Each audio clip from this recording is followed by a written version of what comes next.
자비하신 하나님께서 우리가 그 그리스도 안에서 살아갈 수 있도록 그리스도 안에 속한 자로 불러주심을 감사드립니다.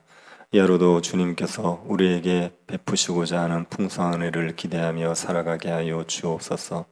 우리에게 온갖 좋은 것을 주시는 하나님을 신뢰하며 주님과 동행하는 이 하루가 되게 하여 주옵소서. 거룩하신 예수님 이름으로 기도드립니다. 아멘. 찬송가 305장입니다. 찬송가 305장입니다. 통일 찬송가는 405장입니다.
열왕기하 5장 20절부터 27절 말씀입니다. 찾으셔서 한 절씩 교도하겠습니다. 찾으셨으면 교도하겠습니다. 하나님의 사람 엘리사의 사환 게하시가 스스로 이르되 내 주인이 이 아람 사람 나아만에게 면하여 주고 그가 가지고 온 것을 그의 손에 받지 아니하였도다. 여호와께서 살아계심을 두고 맹세하노니 내가 그를 쫓아가서 무엇이든지 그에게서 받으리라 하고,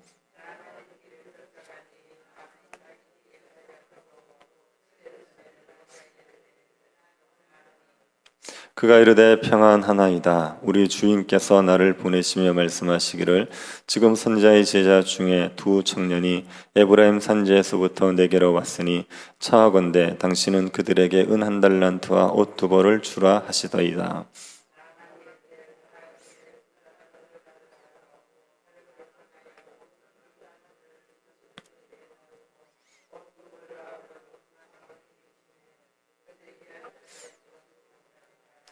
언덕에 이르러서는 게하시가 그 물건을 두 사람의 손에서 받아 집에 감추고 그들을 보내 가게 한 후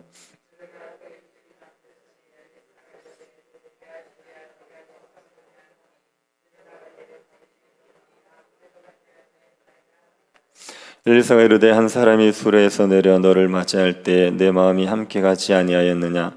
지금 어찌 은을 받으며 옷을 받으며 감람원이나 포도원이나 양이나 소나 남종이나 여장을 받을 때이냐. 그러므로 나아만의 나병이 내게 들어 내 자손에게 미쳐 영원토록 이르리라 하니 게하시가 그 앞에서 물러나오매 나병이 발하여 눈같이 되었더라. 아멘. 어떤 자선가가 고아원을 만들었다고 해보십시오. 부모 없는 아이를 잘 양육하기 위해서 고아원을 만들었습니다. 그리고 지극정성으로 고아들을 사랑해서 고아원에 오는 사람들은 모두 훌륭한 사람으로 자랐습니다. 그런데 정작 자기 자녀는 고아원 밖을 나돌면서 불량한 친구들과 어울리다가 범죄자가 되었다면 자선가의 마음이 너무나 아플 겁니다. 엘리사 시대 이스라엘 사람들을 바라보는 하나님의 마음이 이런 마음이었을 겁니다. 하나님께서는 이스라엘 백성들이 복을 받을 수 있게 하기 위해 이스라엘과 함께 하셨습니다. 이스라엘 밖에 있던 사람들은 이 하나님에 대한 소문을 듣고 하나님을 찾아옵니다. 하나님을 찾아와서 구원의 은혜를 누립니다. 나병을 치료받는 은혜를 누립니다. 그런데 정작 이스라엘 백성들은 하나님을 믿지 않습니다. 하나님을 찾기보다는 다른 신들을 따릅니다. 탐욕에 빠져 물질을 추구합니다. 그래서 징계를 받는 거죠. 이런 이스라엘을 보면 하나님의 마음이 아프셨을 것입니다. 오늘 본문에 나오는 게하시는 엘리사 시대 이스라엘 백성들의 모습을 보여줍니다. 이방인도 누리는 하나님의 은혜를 누리지 못하고 오히려 하나님의 징계를 받는 이스라엘의 모습을 보여줍니다. 엘리사는 나아만이 주는 예물을 거절했습니다. 나아만이 하나님을 우상처럼 생각하지 않도록 하기 위해서 아무런 대가를 받지 않았습니다. 나아만은 엘리사가 예물을 받지 않은 것을 섭섭하게 여기고 있었습니다. 이때 게하시도 엘리사가 예물을 받지 않은 것을 몹시 아까워하고 있었습니다. 게하시는 주겠다는 예물을 거절한 엘리사의 결정을 수용하기 어려웠습니다. 예물을 그냥 포기할 수 없었습니다. 그래서 하나님에게 맹세하면서까지 자신이 예물을 받아내겠다고 했습니다. 게하시는 하나님의 살아계심을 두고 맹세하면서 나만에게 무엇이든 받을 거다 이렇게 말하지요. 엘리사는 여호와의 살아계심을 두고 맹세하면서 예물을 받지 않겠다고 했는데 게하시가 스승의 결정을 정면으로 뒤준 겁니다. 그리고 나만을 쫓아갑니다. 나만은 게하시가 자신을 향해 달려오자 수레에서 내려 게하시를 맞이했습니다. 게하시는 엘리사의 수종드는 자였지만 하나님의 은혜를 경험한 나아만은 게하시도 존중하는 모습을 보입니다. 그래서 수레에서 내려서 게하시를 맞이했죠. 그리고 나아만은 게하시에게 무슨 일인지 묻습니다. 그러자 게하시가 나아만에게 거짓말을 합니다. 22절 다시 한번 보시기 바랍니다. 그가 이르되 평안하나이다. 우리 주인께서 나를 보내시며 말씀하시기를 지금 선지자의 제자 중에 두 청년이 에브라임 산지에서부터 내게로 왔으니 차원대 당신은 그들에게 은 1달란트와 옷 2벌을 주라 하시더이다. 이런 거짓말을 했습니다. 나아만은 조금의 의심도 없이 흔쾌하게 부탁을 들어주죠. 게하시가 은 1달란트를 달라고 했는데 1달란트가 아니라 2달란트를 줍니다. 게하시가 1달란트만 달라고 하는데도 강권해서 2달란트를 줍니다. 그리고 게하시가 들고 가기 힘들다고 두 사환을 보내서 들어주게 하죠. 1달란트면 34kg 정도 됩니다. 그러니 게하시 혼자서 2달란트 들기는 어렵습니다. 그래서 2명의 종을 붙여준 겁니다. 게하시는 좋아라 하면서 돌아갔습니다. 돌아가다가 언덕에 이르러서 두 종을 보내고 은과 옷을 집에 감추고 시치미를 뗀 채 엘리사에게 갑니다. 게하시는 엘리사가 모를 것이라고 생각했지요. 게하시는 엘리사와 같이 있으면서 엘리사의 능력을 경험했습니다. 그런데도 엘리사를 속일 수 있을 거라고 생각을 한 겁니다. 욕심의 눈이 멀어서 판단력이 흐려진 거죠. 엘리사는 게하시를 보자마자 묻습니다. 게하시야, 내가 어디서 오느냐? 엘리사가 이것을 몰라서 물었겠습니까? 아닙니다. 다 알고 있지만 게하시에게 회개의 기회를 주는 겁니다. 자신의 잘못을 깨달을 회개의 기회를 주는 거죠. 그런데 게하시가 거짓말을 합니다. 당신의 종이 아무데도 가지 아니하였나이다. 게하시는 회개할 기회를 놓쳤습니다. 회개할 생각을 하지 않고 자신의 죄를 끝까지 감추려고 했습니다. 게하시는 탐욕에 완전히 사로잡혀 있었습니다. 엘리사가 이 게하시를 책망합니다. 26절 한번 보십시오. 엘리사가 이르되 한 사람이 수레에서 내려 너를 맞이할 때에 내 마음이 함께 가지 아니하였느냐. 지금이 어찌 은을 받으며 옷을 받으며 감람원이나 포도원이나 양이나 소나 남종이나 여종을 받을 때이냐. 엘리사는 나아만을 한 사람 이렇게 불렀습니다. 한 사람이 수레에서 내려서 게하시를 맞았다고 말하지요. 엘리사는 나아만이 수레에서 내려 게하시를 만난 것을 알고 있습니다. 직접 보지 못했지만 영으로 함께하고 알고 있었습니다. 엘리사는 게하시가 한 일을 다 알고 있다고 말했습니다. 그러고 나서 게하시를 책망하죠. 지금이 어찌 은을 받으며 옷을 받을 때냐, 어찌 예물을 받을 때냐, 이렇게 책망을 합니다. 지금 이스라엘은 우상 선지자들이 판을 치고 있습니다. 우상을 섬기는 선지자들은 돈을 위해서 예언을 합니다. 물질에 대한 욕심 때문에 어떻게든 백성들의 주머니를 털려고 했습니다. 혹 우상에게 기도해서 병이라도 나오면 감람원이든 포도원이든 바치라고 했습니다. 땅도 빼앗고 가축도 빼앗고 종도 빼앗았습니다. 이런 우상 숭배자들과 하나님의 선지자는 다릅니다. 하나님의 선지자들은 물질을 위해서 예언하지 않습니다. 물질을 위해서 치유 사역을 하지 않습니다. 하나님의 뜻을 이루기 위해서 사역을 합니다. 그래서 엘리사가 나아만의 예물을 거절했는데 게하시가 하나님의 선지자들을 게하시가 예물을 받으면서 하나님의 선지자들을 우상의 선지자와 같이 만들어 버렸습니다. 돈을 위해서 사역하는 자로 만들어 버린 겁니다. 엘리사가 이 게하시를 책망하지요. 그리고 나아만의 나병이 게하시에게 가게 합니다. 게하시뿐 아니라 그 자손들도 나병에 걸리게 했습니다. 게하시로 인하여서 자신과 자손들이 벌을 받습니다. 이 게하시의 모습을 보면 참 안타깝지 않습니까? 게하시는 나아만이 나병을 치유받는 것을 봤습니다. 자기 눈앞에서 나병이 고쳐지는 것을 봤습니다. 하나님의 능력으로 나병이 치유되는 것을 봤다면 게하시가 어떻게 행동하는 게 지혜로운 겁니까? 나만에게 가서 거짓말을 하면서까지 예물을 구걸하는 게 지혜로운 행동입니까?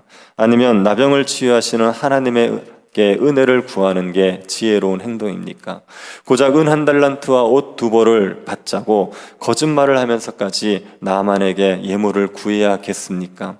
하나님께 구하면 나병을 치유받을 수 있고 죽은 자를 살릴 수 있고 보리떡 20개로 100명을 먹일 수 있는데 하나님의 은혜를 구하려고 하는 게 지혜로운 행동 아닙니까? 그런데 나만에게 가서 얼마 되지 않는 예물을 구하다가 나병에 걸리고 말았습니다. 이 게하시를 하나님을 믿는 사람이다 이렇게 우리가 말할 수 있을지 의문입니다.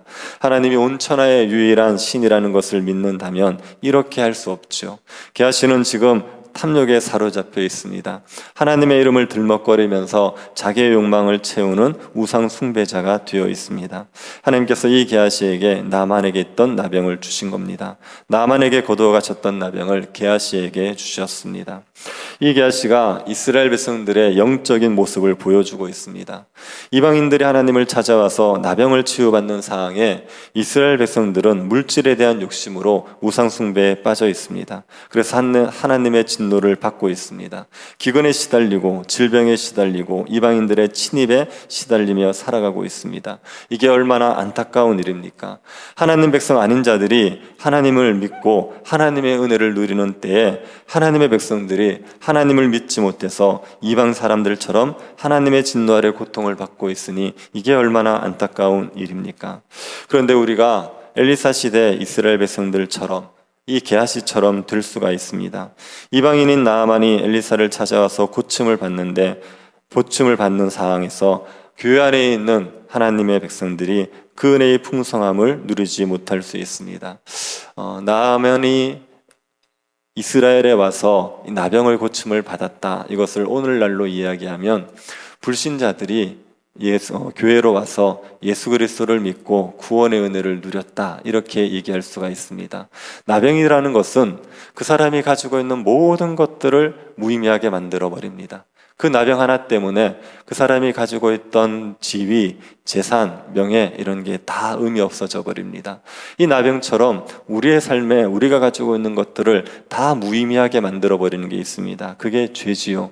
사람이 죄를 가지고 있기 때문에 사람들이 세상의 것들을 아무리 많이 가지고 있어도 사람들은 결국 사망에 이르게 될 수밖에 없습니다. 죄가 사람들을 가지고 있는 것들을 무의미하게 만들어 버리는 겁니다. 이 죄의 문제를 해결할 수 있는 길은 예수 그리스도를 믿는 길밖에 없죠. 교회에 와서 예수 그리스도를 믿어야지만 이 죄의 문제를 해결받고 하나님의 구원의 은혜를 누리면서 살아갈 수가 있습니다. 세상 사람들이 이 말을 듣고 교회로 와서 예수를 믿고 죄사함의 은혜를 누리는 겁니다. 예수를 믿지 않고 자기 마음대로 살던 사람들도 교회를 찾아와서 복음을 받아들이고 예수 그리스도로 말미암은 죄사함의 은혜를 누리는 사람들이 있습니다. 그런데 정작 교회 안에 있는 사람들 중에 예수 그리스도를 믿지 않는 겁니다. 예수 그리스도의 그 구원의 은혜를 믿지 못하고 예수 그리스도가 참 신이고 우리의 구원자라는 것을 믿지 못하는 사람들이 있습니다. 그래서 불신자들도 와서 누리는 구원의 은혜를 교회 안에 있는 사람들이 누리지 못할 때가 있습니다. 이게 얼마나 안타까운 일입니까? 이게 게하시아와 같이 이스라엘 백성들과 같이 살아가는 모습입니다. 제가 어떤 분이 회심을 한 지 얼마 되지 않은 분의 이야기를 한번 들은 적이 있습니다. 이분이 세상에서 정말 이렇게 나름대로 착실하게 살았지만 영적인 갈급함들이 해결되지 않으니까 온갖 오락에 빠져있던 사람입니다. 일을 마치고 오면 밤새 스포츠 프로그램 보고 뭐 이렇게 세상의 것들을 즐기면서 살았던 분입니다. 이분이 예수님을 알고 나서 교회 다니기부터는 시작하면서부터는 그런 것들 다 끊어버리고 정말 말씀만 보는 겁니다. 그래서 한 달에 성경 1도 갈 정도로 그렇게 열심히 말씀을 보셨습니다.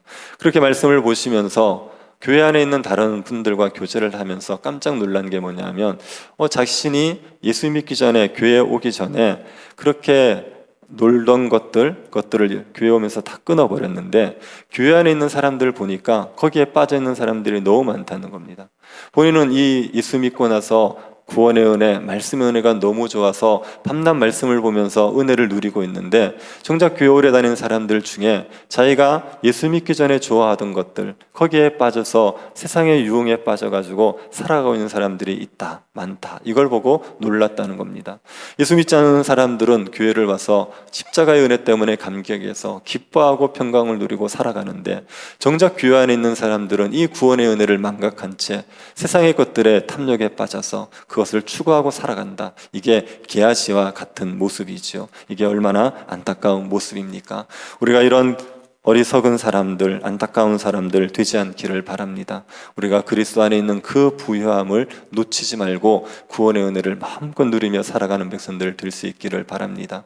십자가의 은혜를 잊어버리면 물질에 대한 탐욕, 세상에 대한 탐욕으로 세상의 것들을 추구하는 사람이 될 수밖에 없습니다. 예수 그리스도 안에 있는 그 구원의 은혜를 잊어버리지 말고 예수 그리스도 안에 있는 구원의 은혜를 풍성히 누리면서 살아가는 주의 백성들이 될 수 있기를 간절히 바랍니다. 자비하신 하나님, 우리를 그리스도 안에 불러주신 것을 감사드립니다. 십자가 그늘 아래서 날마다 기쁨과 평강을 누리며 살아갈 수 있게 하여 주옵소서.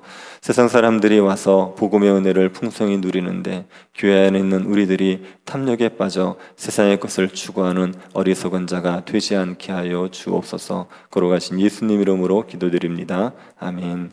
하늘에 계신 우리 아버지여, 이름이 거룩히 여김을 받으시오며 나라의 임하옵시며 뜻이 하늘에서 이룬 것 같이 땅에서도 이루어지이다. 오늘날 우리에게 일용할 양식을 주옵시고 우리가 우리에게 죄 지은 자를 사하여 준 것 같이 우리 죄를 사하여 주옵시고 우리를 시험에 들게 하지 마옵시고 다만 악에서 구하옵소서. 대개 나라와 권세와 영광이 아버지께 영원히 있사옵나이다. 아멘.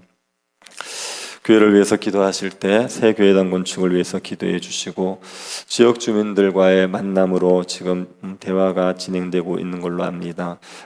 많은 여러 가지 갈등 요인들이 잘 타협이 되어서 화평한 가운데 공사가 진행될 수 있게 해달라고 기도해 주시고 임직식 위해서 기도해 주시고 지금 병중에 있는 성도들 위해서 기도해 주시고 개인적으로 기도하시기 바랍니다.